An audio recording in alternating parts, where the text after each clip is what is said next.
आज हम कुछ ऐसे शब्द देखेंगे जिनके 8 प्रकार हैं, 8 अंग हैं या 8 भाग हैं। तो पहला शब्द है अष्टांग योग। अष्टांग योग के अंतर्गत आते हैं यम, नियम, आसन, प्राणायाम, प्रत्याहार, धारणा, ध्यान और समाधि। अब इन्हीं 8 अंगों में से यम और नियम को छोड़कर बाकी सभी अंग षडांग योग कहलाते हैं। और हमारे सिलेबस में सिर्फ 3 ऐसे ग्रंथ हैं जिनमें षडांग योग का वर्णन मिलता है: गोरक्ष संहिता, योग चूड़ामणि और ध्यान बिंदु उपनिषद। अगला कॉन्सेप्ट है अष्टांगिक मार्ग। देखिए, अष्टांग योग अलग है, अष्टांगिक मार्ग अलग है। अष्टांग योग मुख्य रूप से योग दर्शन के पतंजलि योग सूत्र से संबंधित है, वहीं अष्टांगिक मार्ग बौद्ध दर्शन से संबंधित है। और कहा गया है मार्गाणाम अष्टांगिको श्रेष्ठः, मार्गों में अष्टांगिक मार्ग श्रेष्ठ है।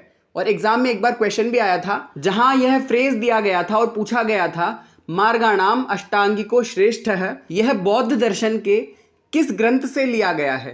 तो इसका आंसर है धम्मपद। धम्मपद को बौद्धों की गीता भी कहते हैं।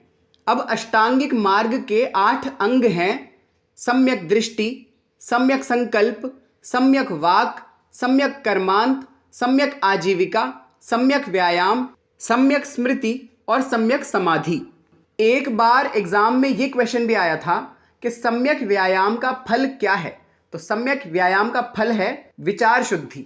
अब अष्टांगिक मार्ग के 8 अंगों को सीक्वेंस में जमाने के क्वेश्चंस एग्जाम में बहुत बार पूछे गए हैं, तो हमारे लिए ये सीक्वेंस इंपॉर्टेंट हो जाता है।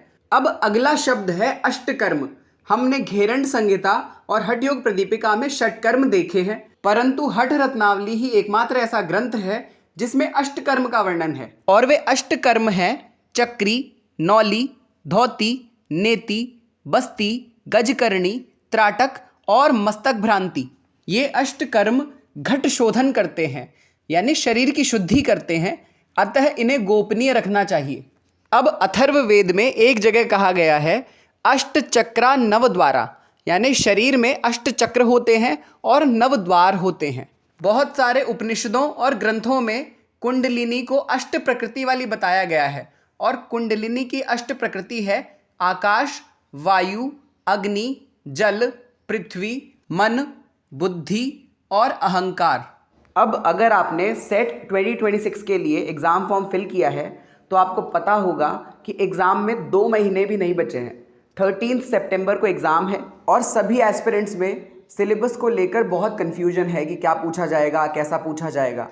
तो मैं एक बार में सबका कन्फ्यूजन क्लियर कर देता हूँ कि जो नेट का सिलेबस है वो ही सेट का सिलेबस है। तो अगर आप दिसंबर 2026 में नेट के लिए अपियर होने का भी सोच रहे हो तो सेट की प्रेपरेशन नेट में भी हेल्पफुल होगी। सीधी बात करें तो मेन एग्जाम है नेट 2026 और सेट एग्जाम को एक मॉक टेस्ट की तरह देखना है। प्रेपरेशन पूरी करनी है, पर अल्टीमेट गोल तो नेट 2026 ही है। अब हमने जो ये कोर्स डिज़ाइन किया है ये सेट और नेट दोनों के लिए एप्लीकेबल है। वो कहते हैं ना, एक तीर से 2 निशाने। और अभी तो एक ऑफर और चल रहा है कि फर्स्ट 30 स्टूडेंट्स के लिए लाइफ टाइम वैलिडिटी है। सिर्फ एक बार फीस डिपॉजिट कराते ही गूगल ड्राइव का लाइफ टाइम एक्सेस मिल जाएगा।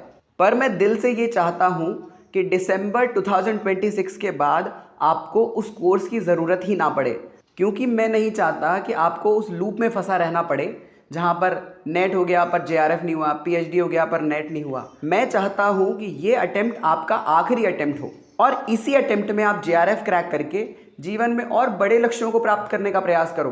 अब अगर आपको कोर्स के रिगार्डिंग कोई और डिटेल चाहिए या फिर मुझसे डायरेक्टली बात करनी है तो ये फ़ोन नंबर है, इस फ़ोन नंबर पे कॉल करके आप मुझसे कनेक्ट कर सकते हो और सिलेबस के बारे में, एग्ज़ाम की प्रिपरेशन के बारे में, एग्ज़ाम के प्रेशर को हैंडल करने के बारे में, स्ट्रेस को मैनेज करने के बारे में कोई भी क्वेरी हो, कोई भी डाउट हो तो आप मुझसे डायरेक्टली पूछ सकते हो।